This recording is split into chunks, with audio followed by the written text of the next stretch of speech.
Chegamos no 20º vídeo de sinopse. Já são 20 vídeos lendo, analisando e comentando aqui histórias, ideias de mangás criados por vocês. E eu espero que vocês não vejam só o vídeo em que eu analiso a sua sinopse, a sinopse que você enviou, porque eu acho que ao longo desses 20 vídeos a gente conseguiu discutir bastante e ver inúmeros tipos de histórias diferentes, a ponto de que, mesmo uma história que não tem nada a ver com a sua, pode ter alguma dica, pode ter alguma coisa, pode ter algum pensamento, alguma reflexão que a gente faz aqui que te ajude a definir a sua história. Até porque quando eu analiso uma sinopse aqui, eu falo sobre a ideia em questão da sinopse, da história, mas eu falo sobre coisas que eu estudei sobre roteiro, que eu aprendi sobre roteiro, que funcionam absolutamente para qualquer história, e independente da mídia para a qual você está escrevendo a sua história. Histórias boas são boas em livro, em música, em jogos, em filme, em quadrinhos, em qualquer lugar, em novela da Globo. Se a história é boa, ela é boa em qualquer lugar. Então os conceitos que fazem uma história ser boa, eles são universais. Vamos começar aqui para o vídeo não ficar tão longo. O nome dessa história é Operação Cupido.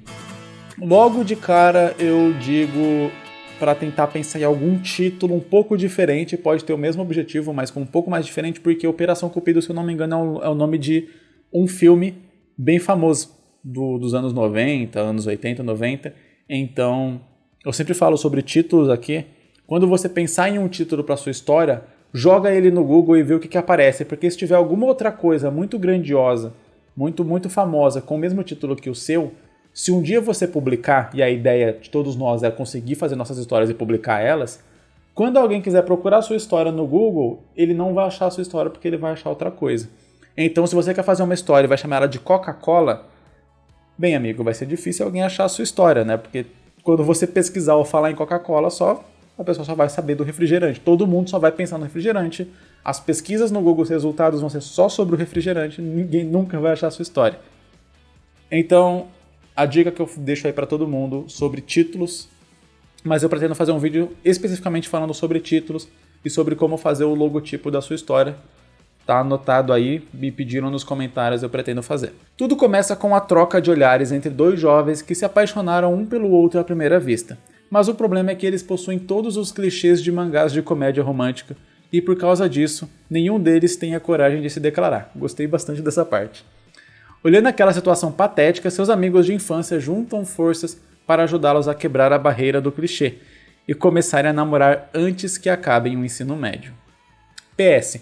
Os amigos de infância do casal clichê têm uma aparência mais descontraída, sendo que um deles se parece com um delinquente e outra parece uma gyaro, uma garota que gosta de se embelezar bastante.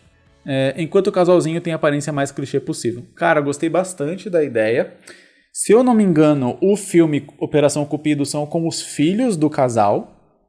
Eles são separados, alguma coisa assim. E aí os filhos tentam juntar eles. É mais ou menos assim, até porque pelo título, né, não tem como ser uma ideia muito diferente. Exatamente por isso que eu até aconselho a trocar o título para alguma outra coisa.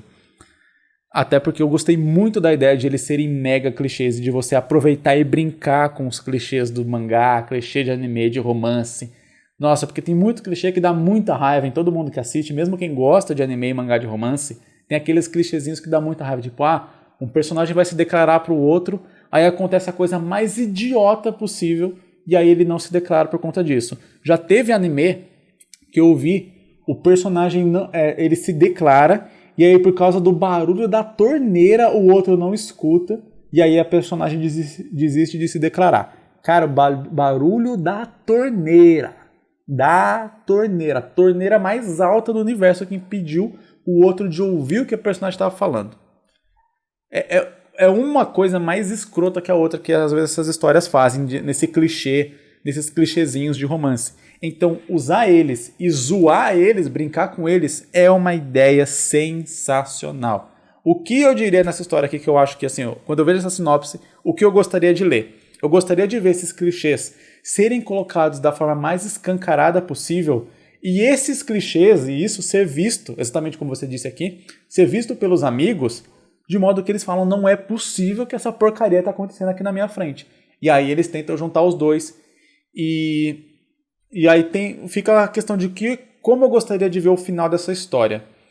Eu acho que um clichê comum em histórias onde amigos tentam juntar amigos, né? Tem dois amigos, o caso aqui, tem dois personagens que eles se gostam. Aí os amigos desses personagens vão tentar juntar os dois. Geralmente, um clichê é que esses amigos vão acabar se aproximando um do outro e ficando juntos. Bati no microfone. Eu acho que seria muito interessante se a história desse muito a entender que isso ia acontecer. Os dois personagens, os dois amigos iam ficar juntos, iam acabar se apaixonando também. Mas aí no final mostrasse que eles não ligam pra isso, que eles não estão nem aí pra esse tipo de coisa e não ficassem juntos no final. De repente até algum tem um namorado, ou a menina tem um namorado e tal, e eles não estão nem aí, eles só estavam ajudando mesmo. Isso foi só na cabeça do leitor que os dois tinham alguma coisa em comum e que eles iam ficar juntos. Acho que seria muito legal. Mas eu acho que o grande foco dessa história é na comédia que dá pra gerar, com os clichês acontecendo, os clichês, as coisas toscas de um relacionamento, de quando a gente gosta de alguém, as besteiras que a gente faz, e os outros personagens vendo isso, vendo quão bizarro é e analisando isso e zoando isso, porque meio que a gente como leitor vai poder zoar e sentir junto com eles. Acho que é uma história excelente, excelente, e que dá pra casar num one-shotzinho muito maneiro. Muito maneiro. Gostei demais dessa ideia. O nome dessa história é Stain of Time. Uma criança nasce em lua nova. Eu travo no onde, né, cara? Onde dizem que quem nascesse em lua nova, essa pessoa seria a pessoa mais forte do mundo. Essa pessoa se chama Shingetsu Karin, onde era reprimida. Tá meio estranho aqui o português. Que quando ela fica triste e magoada, ninguém podia detê-la, pois sua força vem das desgraças de sua tristeza. Onde um médico a ajuda a escapar de sua terra natal. O Japão... Nossa, tem muito onde. Tem muito onde na sinopse. Onde o cientista estava manipulando o imperador para destruir todos os Shingetsu para construir a arma perfeita. Onde chegam na Inglaterra e depois de 6 anos, ela com 16 anos conhece um parceiro onde iriam derrotar o cientista maluco em 1852. Tirando o modo como escreveu, e aí eu aconselho, nesse caso, a ler mais livros e tal, para você criar um vocabulário maior e um jeito melhor de formar as frases, de construir a sua ideia, porque me parece uma ideia interessante, só que no meio da confusão do português, a ideia ela ficou meio perdida, eu não consegui captar exatamente o que você queria dizer com a sua história. Eu não sei a sua idade, mas para todo mundo que tá vendo isso, galera, para quem vai fazer história, quadrinho, mangá, vai escrever um livro, português é muito importante. A gente tem que conseguir se expressar através de palavras. Porque mesmo que você vá fazer um mangá, um quadrinho, onde o desenho é muito importante, ele ajuda muito a contar a história, os personagens vão ter diálogos, eles vão ter falas e você precisa expressar a ideia que você quer de uma maneira que o leitor compreenda e que o diálogo fique natural, o que é muito difícil. Então precisa de um domínio muito grande da nossa língua, da língua portuguesa, para você conseguir fazer o personagem falar de uma maneira natural com o ser humano, para ver como se ele estivesse tendo um diálogo normal, uma conversa que você teria com um amigo seu, mas que nesse diálogo informe as coisas que você precisa para andar com a sua história, com o seu roteiro, para passar as informações necessárias. Então, o português é muito importante. Vamos falar agora um pouco sobre a história em si. É uma personagem que basicamente ela nasceu com uma força muito grande e quanto mais triste ela fica, mais forte ela fica. Eu não tive um vislumbre do objetivo da personagem, mas um objetivo interessante para um personagem assim seria talvez não ter essa força, seria um jeito de ela se livrar desse poder. Por quê? Vamos tentar traçar um paralelo aqui. Se ela fica forte quando ela fica triste, e quando a gente está triste, a gente está magoado, a gente está para baixo, a gente perde um pouco o controle das nossas atitudes e tal. Então, às vezes você fica triste, você fica bravo, você acaba xingando quem você não queria, você acaba magoando pessoas próximas de você. E se isso vem somado com força física, significa que de repente ela pode ficar triste, bater uma porta e a porta sair voando, ela pode acabar batendo em alguém, machucando alguém, até matando alguém nessa tristeza. E aí faz ela ver esse poder como uma espécie de maldição. E um objetivo interessante para a personagem é ela se livrar desse poder e talvez possa traçar um paralelo com esse cientista, né? Então ela achar que esse cientista de alguma forma pode tirar esse poder dela, tirar essa maldição dela, e aí nisso ela acaba descobrindo toda essa trama que foi narrada aqui, de que ele estava manipulando o imperador, e tal, e aí ela vai derrotar ele de alguma forma, enfim. E vai de repente achar uma força nessa maldição dela. O que ela considera uma maldição, ela vai achar uma força e uma coisa boa. Vamos supor. Então é algo que dá para trabalhar nessa história. Lembrem-se sempre que o protagonista da sua história, o personagem principal, ele é o personagem que a gente acompanha. Ele é como se fosse o personagem que a gente joga em um jogo. E você precisa ter um objetivo muito claro para ele, para o leitor saber quem que ele está acompanhando, quem que ele está junto ali, né? Então, se o personagem ele não tiver um objetivo, ele estiver meio solto, meio perdido, se ele só reagir às coisas que acontecem com ele, você perde o interesse naquele personagem. E que quando você perde o interesse naquele personagem, você perde o interesse pela história dele, pelo que vai acontecer com ele. E se a história dele é a história que está sendo contada na história, no mangá, eu reclamei de você falar muito onde, eu estou falando história o tempo inteiro. Se você perde o interesse na história dele, e a história dele é o que está contando no mangá, é a trama central do mangá, você perde interesse no mangá como um todo. Então é isso que eu queria dizer. Tudo começou com um rei. Ele foi declarado rei do HG, não sei o que é HG, pois sua força e sua conquista era grande, e isso motivou o personagem principal a querer fazer uma aventura e ficar cada vez mais forte, para se tornar o rei do HG. Continuo tentando entender o que é HG. Mas isso foi há décadas. Temos novos reis, mas o Sky, não sei o que é isso, que é talvez uma organização, uma coisa assim, querem acabar com isso, pois eles estão atrapalhando o mundo. E os Sky, que mandam no mundo, como se fosse um governo, entendi, tipo uns Illuminati da vida. Saiu errado aqui a digitação, não faço ideia de qual palavra era essa. Tem poderes mágicos, mas para você conseguir é só por linhagem sanguínea, entendi. E o Toshi, o personagem principal chama Toshi, tem uma linhagem rara, pois todos na linhagem morreram. Ok, então vamos tentar definir essa sinopse de um jeito um pouco mais objetivo. Lembrando do que eu falei na sinopse anterior, sobre português, sobre como a gente consegue expressar nossas ideias através do texto, porque fica meio confuso do jeito que está aqui. Então, a gente tem um personagem principal, que é o último descendente de uma linhagem, por isso ele tem um poder raro, porque esses poderes mágicos são só através de algumas linhagens sanguíneas. Ele quer se aventurar e sair pelo mundo para poder ganhar experiência e ganhar força e conquistas para poder se tornar um rei. Vamos sempre pensar nisso, né? A gente vê muito em anime o personagem falando, eu quero ficar mais forte, eu quero ficar mais forte, e a gente acaba usando isso como um objetivo em si só.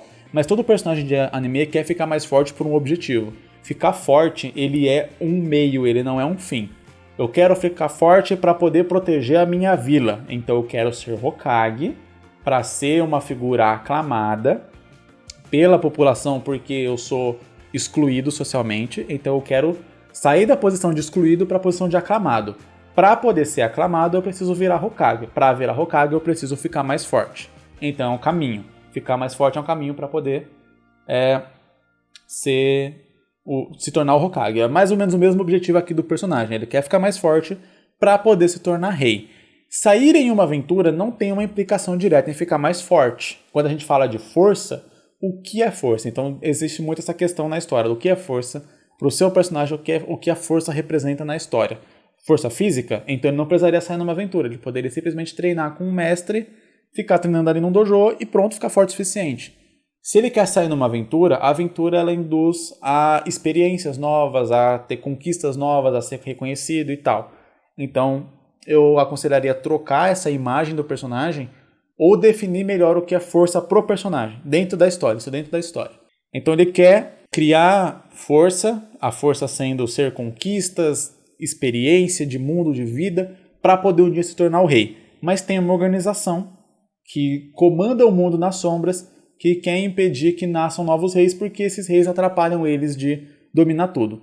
A minha grande dúvida, e que eu acho que seria a dúvida do leitor, é se essa organização domina o mundo pelas sombras, o fato de existirem reis ou já está indo contra a organização ou eles estão permitindo de alguma forma. Ou eles não têm tanto poder assim a ponto de que esses reis nunca tivessem existido, ou eles permitiram que esses reis existissem para você ter uma figura central ali de comando e eles pudessem comandar das sombras sem ser conhecidos, sem ser vistos.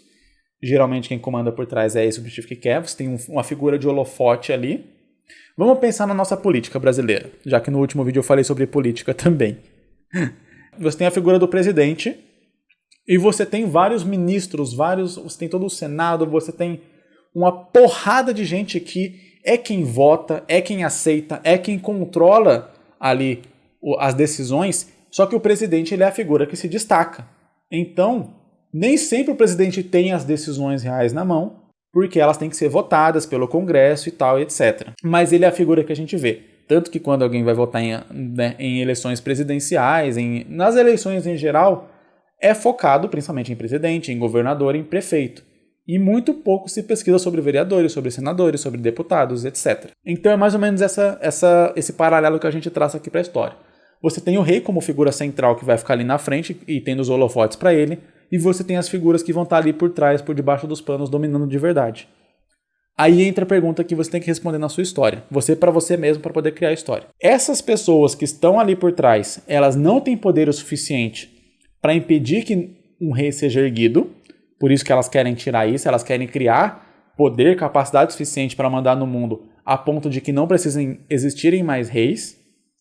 Ou eles querem os reis porque assim eles conseguem manter o poder deles. Só que aí por algum motivo que você vai ter que criar na sua história nesse momento, eles não querem mais os reis ou eles querem destituir um determinado rei. E como isso cria um paralelo direto com o nosso personagem que está ali embaixo, fora de todo esse contexto, tentando criar o seu caminho para poder se tornar um rei.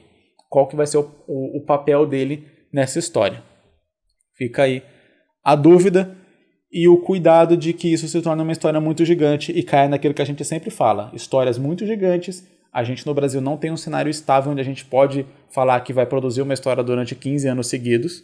Então é sempre interessante a gente conseguir contar a história que a gente quer na menor quantidade de tempo possível, na menor quantidade de páginas possível para a gente conseguir fazer ela e ter a história completinha do começo até o final, sem que ela seja abandonada na metade. E é isso, galera. Muito obrigado por ter assistido esse vídeo. Deixa seu like aqui porque me dá uma força muito grande no canal. E eu vejo vocês semana que vem no próximo vídeo de sinopses. Valeu, falou. É nóis.